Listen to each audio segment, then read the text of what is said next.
सरदार पर संग्राम की वजह इतिहास के पन्ने भी हैं, जहां एक पार्टी में रहते हुए भी पंडित नेहरू और सरदार पटेल कई मुद्दों पर अलग अलग राय रखते थे। आखिर क्या थे वो मुद्दे? क्या नेहरू और पटेल कई मसलों पर आमने सामने आए? हमारी पेशकश सरदार इसी की एक फहरिस्त है।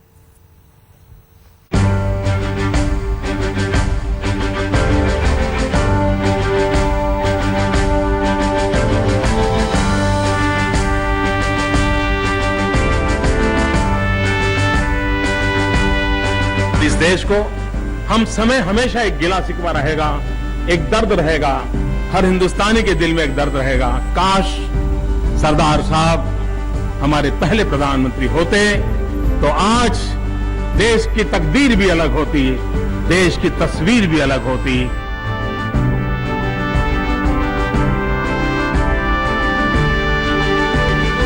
मुझे इस बात की और भी खुशी है कि मैं जिस राजनीतिक दल का सदस्य हूँ, सरदार पटेल का संबंध भी उसी राजनीतिक दल से रहा था। उन्होंने जिंदगी भर भारतीय राष्ट्रीय कांग्रेस को मजबूत बनाने के लिए भरपूर काम किया।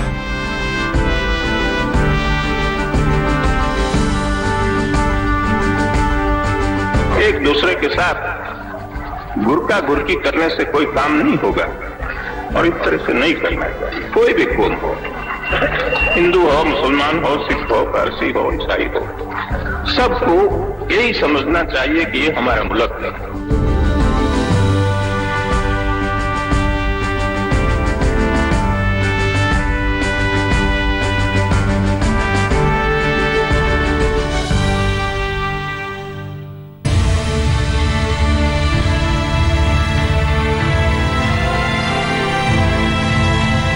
सत्ता की सियासत ने बीते वक्त के महानायक को चुनावी शतरंज का मोहरा बना दिया है। लगभग 6 दशक पहले दुनिया को अलविदा कह चुके लौह पुरुष की विरासत के दावेदार उन्हें अपने खेमों का सरदार बता रहे हैं। इतिहास के पन्ने फिर खंगाले जा रहे हैं।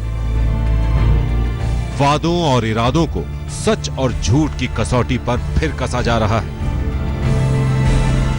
एक तरफ ये चुनावी बोल कि सरदार और हमारी विचारधारा में समानता है, तो दूसरी तरफ ये दावा कि हम उसी विरासत के झंडा बरदार हैं जिसके महानायक पटेल भी रहे हैं।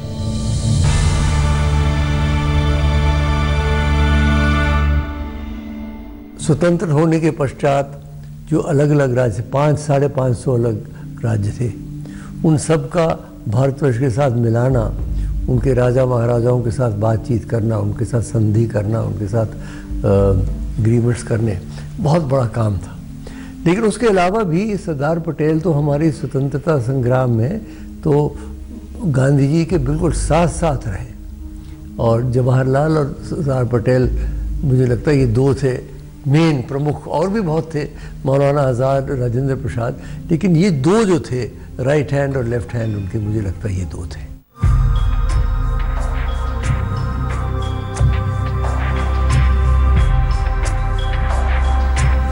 सरदार वल्लभ भाई पटेल, एक ऐसा किरदार जिनके जिक्र के बिना न तो भारतीय आजादी के इतिहास की कहानी पूरी होती है और न ही आधुनिक भारत के मौजूदा ढांचे की परिकल्पना।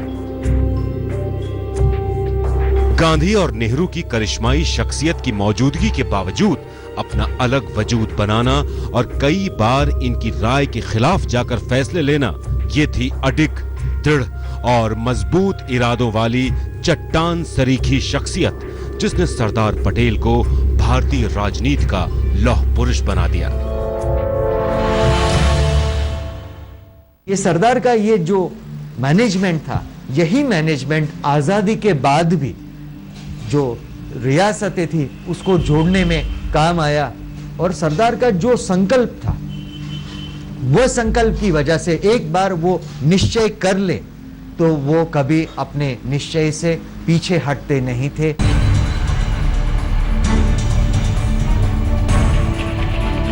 तो पटेल एक बार फिर सबको याद आ रहे हैं। पटेल के काम याद आ रहे हैं, पटेल का अंदाज याद आ रहा है, पटेल की विरासत मुद्दा बन गई और पटेल की विचारधारा जंग का हथियार। इस देश को हम समय हमेशा एक गिला शिकवा रहेगा, एक दर्द रहेगा, हर हिंदुस्तानी के दिल में एक दर्द रहेगा। काश सरदार साहब हमारे पहले प्रधानमंत्री होते तो आज देश की तकदीर भी अलग होती, देश की तस्वीर भी अलग होती।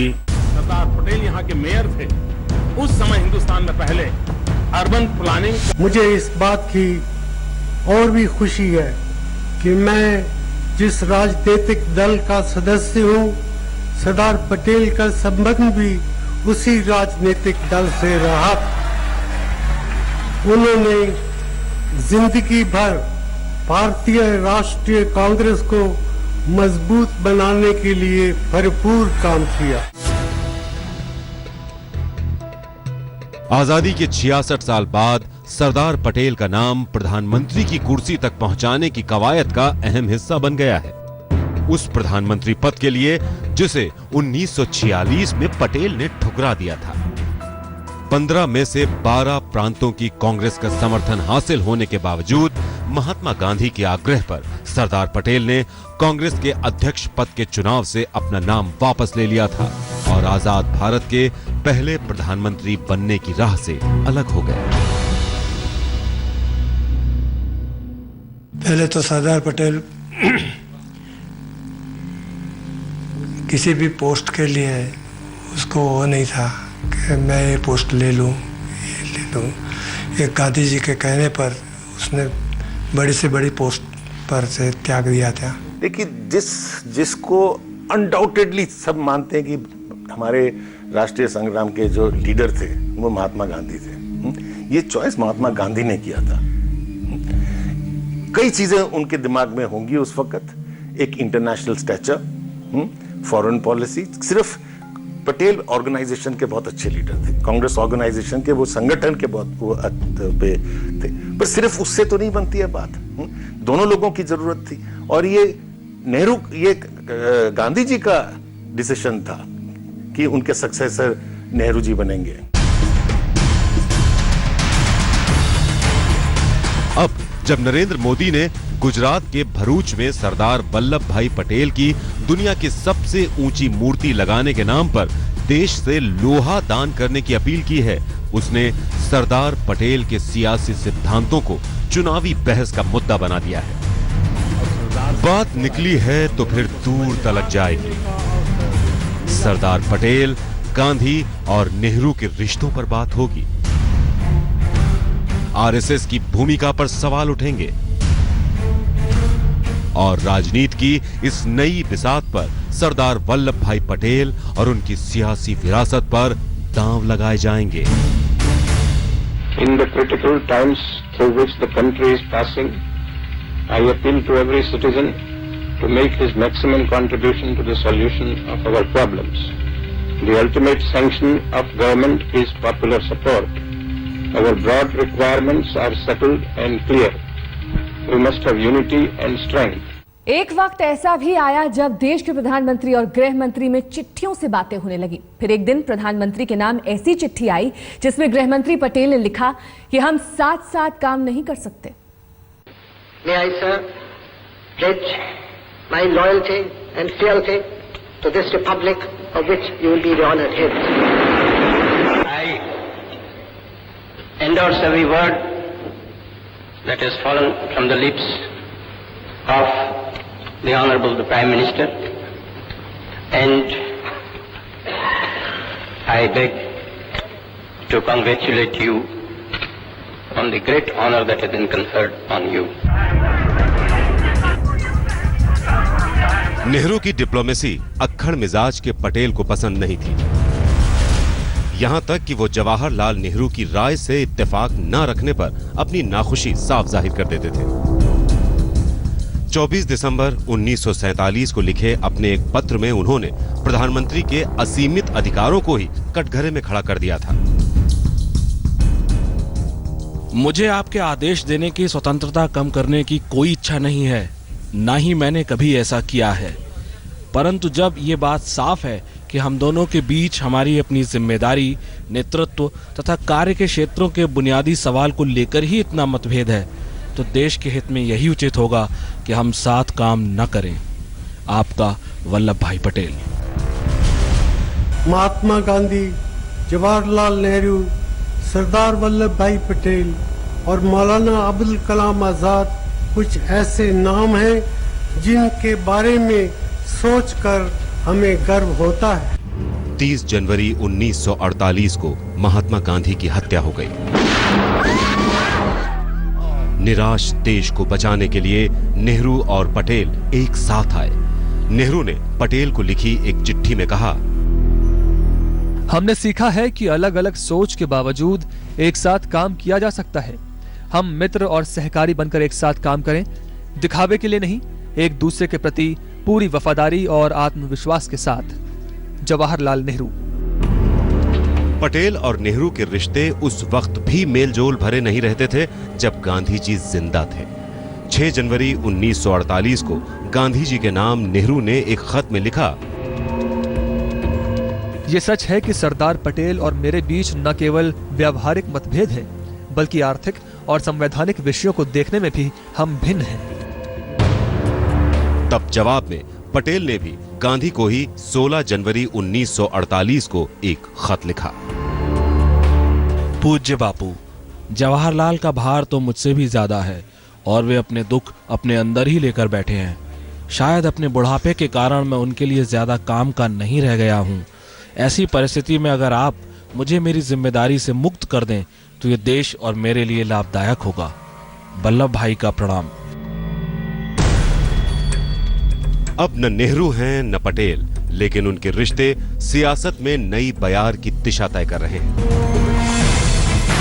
भरूच में स्थापित होने वाली पटेल की मूर्ति की नींव का पत्थर रखा जा चुका है। कांग्रेस को बीजेपी के इस कदम में खोखली सियासत नजर आ रही है, लेकिन इतिहास अपनी जगह खड़ा होकर पटेल के बुलंद किरदार को देखकर यह जरूर सोचता होगा कि कभी पटेल ने यह सपने में भी नहीं सोचा होगा कि आने वाले वक्त की सियासत उन्हें ही चुनावी मोहरा बना देगी।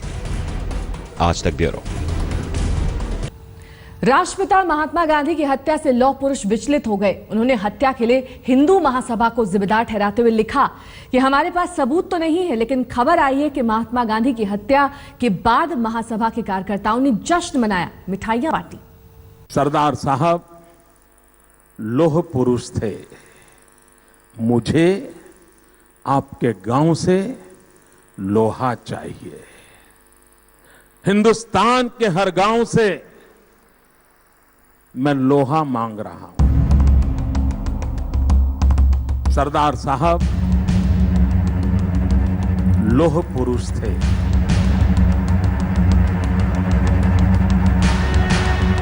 मोदी ने लौह पुरुष के लिए लोहा मांगा तो लौह पुरुष की पार्टी के लिए मोदी का एक एक शब्द लोहे के चने चबाने जैसा हो गया। आखिर सरदार पटेल खालिस कांग्रेसी थे और अपनी आखिरी सांस तक कांग्रेसी ही रहे। फिर बीजेपी किस बिना पर सरदार पटेल के नाम और सियासी कद का इस्तेमाल करके अपनी चुनावी जमीन पुख्ता कर सकती है? ये सवाल कांग्रेस के लिए सबसे अहम बन गया। पटेल जरूर हिंदू थे, परंतु हिंदू कम्युनल नहीं थे बिल्कुल भी। उन्होंने जब गांधी जी का मर्डर हुआ उस वक्त वो होम मिनिस्टर थे और डेप्यूटी प्राइम मिनिस्टर भी थे। उन्होंने उस वक्त पूरी जांच करने के बाद उन्होंने जवाहरलाल नेहरू को चिट्ठी लिखा एज प्राइम मिनिस्टर, जो मैं आपको पहले अंग्रेजी में बताता हूं। उन्होंने कहा कि after full investigation in the matter I have no doubt in my mind that this conspiracy was made by a small group of the Hindu Mahasabha led by Veer Savarkar. 30 जनवरी 1948 बिड़ला भवन, नई दिल्ली, शाम 4 बजे। सरदार पटेल अपने और नेहरू के साथ मतभेदों को लेकर लंदन टाइम्स में छपी एक खबर पर सफाई देने गांधी जी के पास पहुंचे और शाम 5 बजे तक उनसे बातें करते रहे। ये वक्त गांधी जी की प्रार्थना सभा का था। जब 5:10 हो गए तो मणिबेन ने उन्हें प्रार्थना सभा में देर होने की बात याद दिलाई। सरदार पटेल गांधी जी से इजाजत लेकर चले गए और गांधी जी प्रार्थना सभा की ओर बढ़ गए।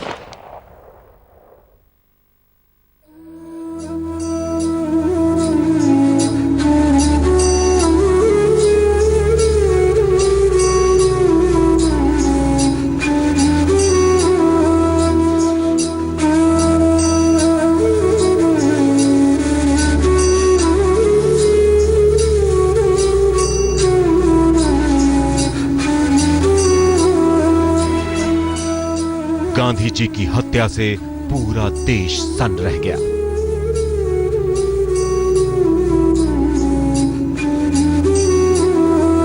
अहिंसा का पुजारी हिंसा का शिकार हो गया। प्रधानमंत्री जवाहरलाल नेहरू ने कपकपाती आवाज में देश को ये दुखद संदेश दिया। The light has gone out of our lives and there is darkness everywhere. And I do not quite know what to tell you and how to say it. Our beloved leader, Bapu as we called him, the father of the nation, is no more. Perhaps I am wrong to say that. Nevertheless, we will not see him again as we have seen him for these many years. We will not run to him for advice and seek solace from him. And that is a terrible blow, not to me only, but to millions and millions in this country.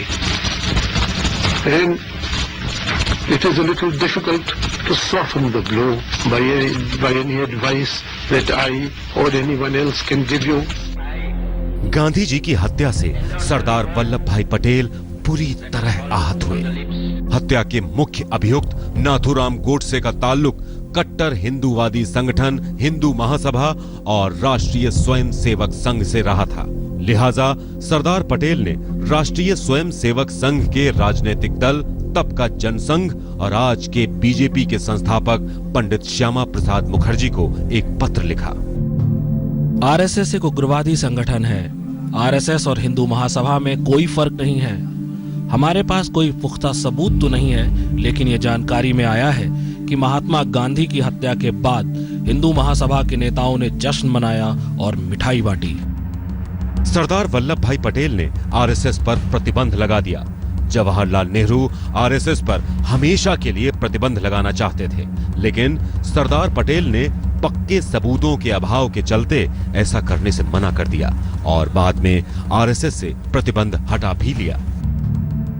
Gandhi ji की हत्या का मामला अभी अदालत में है, इसीलिए मैं फिलहाल आरएसएस और हिंदू महासभा इन दोनों संगठनों की इसमें संलिप्तता को लेकर कुछ नहीं कहूंगा।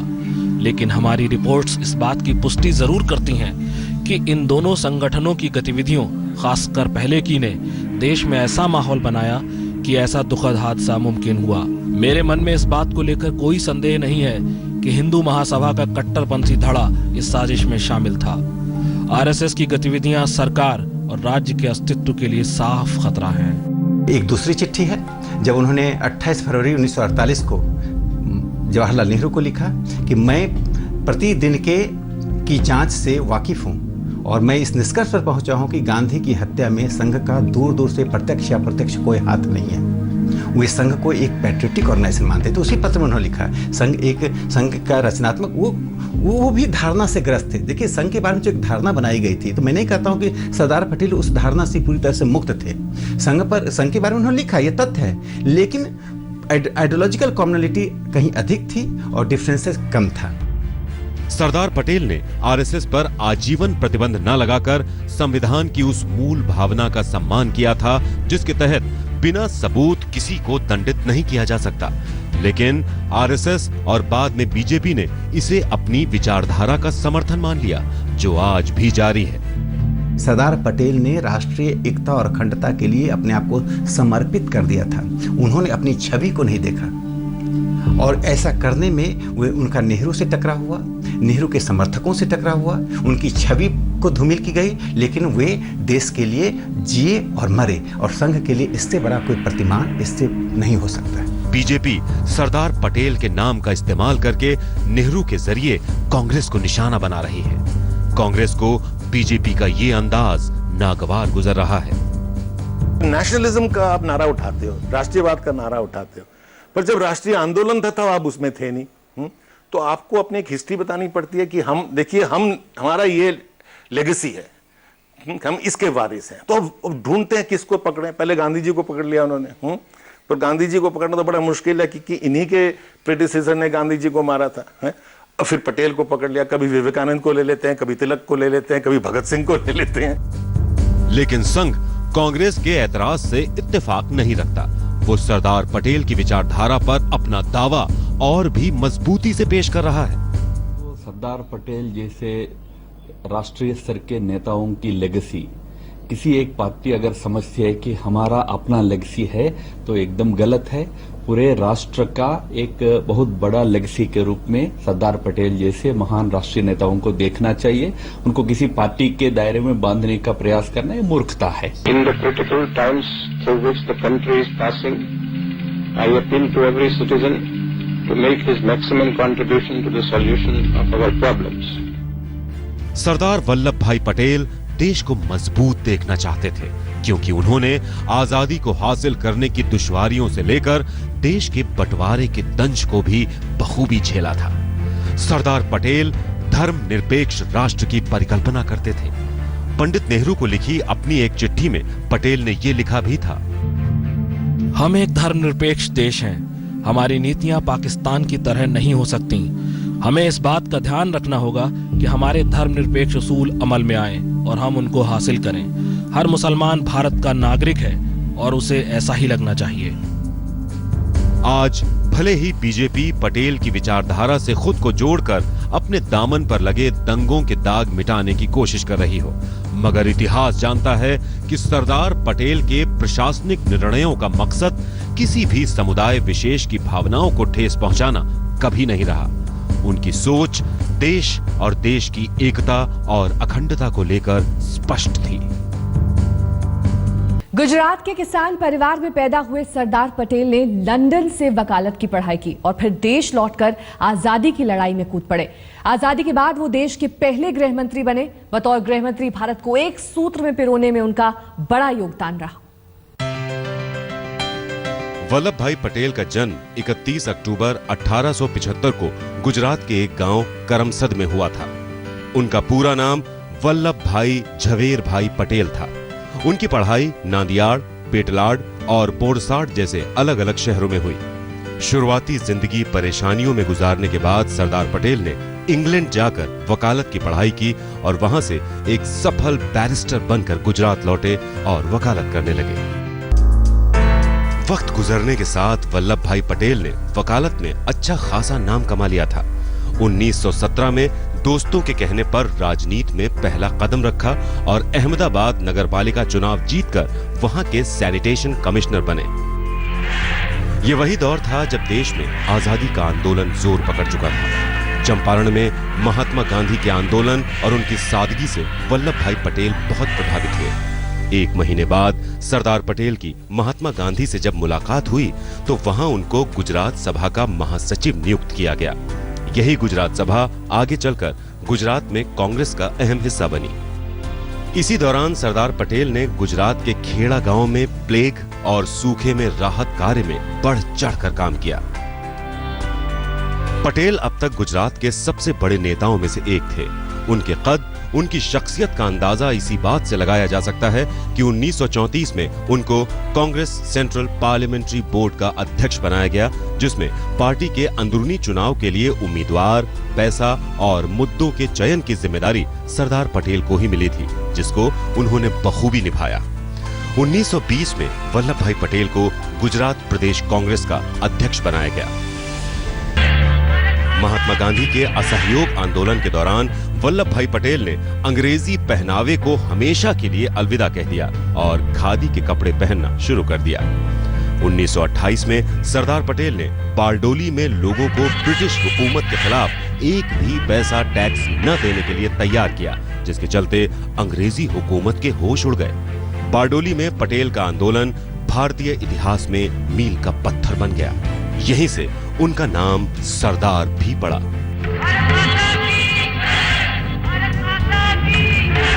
उन्नीस 1931 में पटेल को कराची अधिवेशन में कांग्रेस का अध्यक्ष बनाया गया। सरदार पटेल धीरे धीरे कांग्रेस की आर्थिक और सामाजिक आवाज बनते चले गए। 1942 में सरदार पटेल ने गांधी जी के अंग्रेजों भारत छोड़ो आंदोलन में अहम रोल अदा किया। 15 अगस्त 1947 और फिर वो दिन भी आया जब देश ने आधी रात को आजादी का फरमान सुना। Long years ago, we made a tryst with destiny, and now the time comes when we shall redeem our pledge.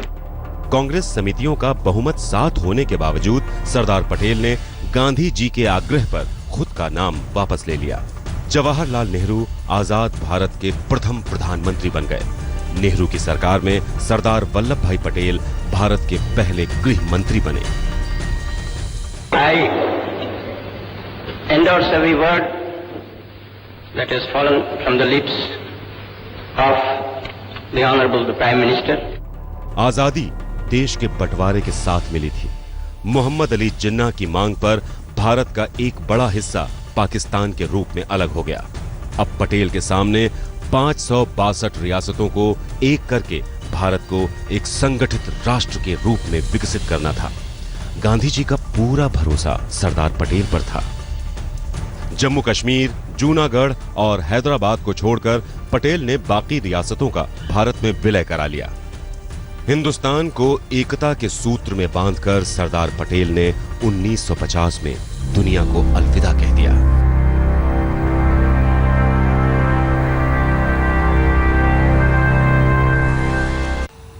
इस खास पेशकश में बस इतना ही। देश और दुनिया की तमाम खबरों के लिए आप बने रहिए हमारे साथ। देखते रहिए आज तक।